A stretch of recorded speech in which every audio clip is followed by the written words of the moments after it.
Shalom semua warga kerajaan. Apa dampak daripada mujizat? Saya ingatkan kembali Yohanes 2:11. Hal itu dibuat Yesus di Kana yang di Galilea sebagai yang pertama, bukan terakhir ya.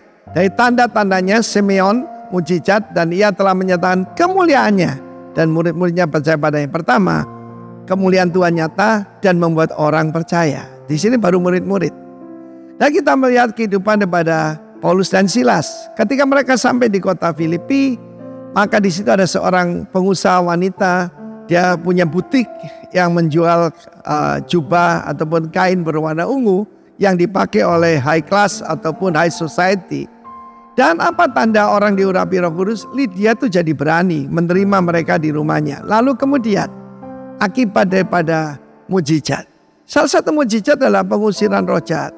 Dan kota itu dikuasai oleh sekelompok orang yang memperkerjakan seorang gadis yang dikuasai dengan spirit of Python, ya.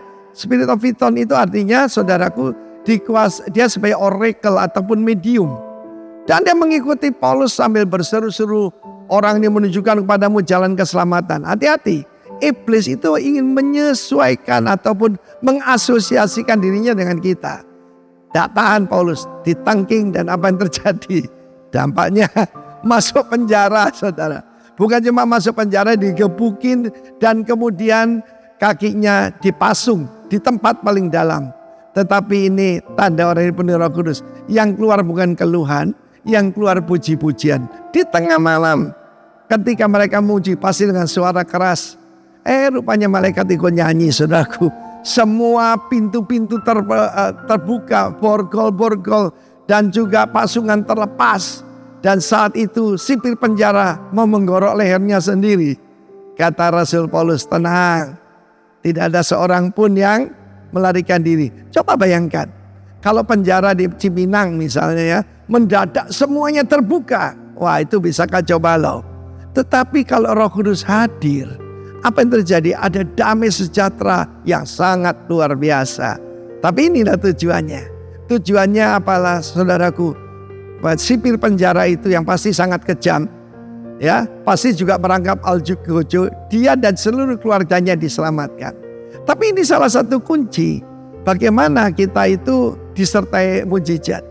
Paulus dan Silas tidak mengaku bahwa mereka warga negara Romawi, tapi mereka menampilkan diri sebagai warga negara kerajaan sorga. Barang siapa malu karena aku dan perkataanku, apa kan malu mengaku dia di depan Bapa dan para malaikat kudus, dan juga di depan masyarakat. Pastikan saudara selalu memuliakan Tuhan.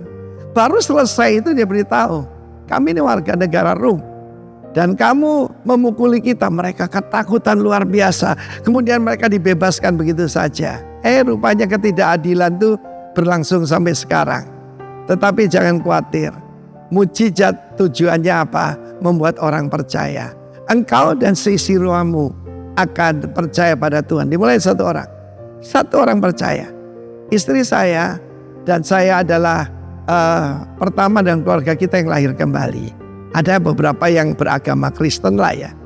Tetapi yang lahir kembali baru kita berdua. Dan kedua, keluarga besar kita sebagian besar bukan cuma percaya tapi melayani Tuhan. Biarlah terjadi pada saudara. Sebab mereka melihat apa? Mujizat dan penyertaan Tuhan dalam hidup kita. Dan mata mereka terbuka. Nama Tuhan dipermuliakan. Dan orang tidak percaya menjadi percaya. God bless you. Amin.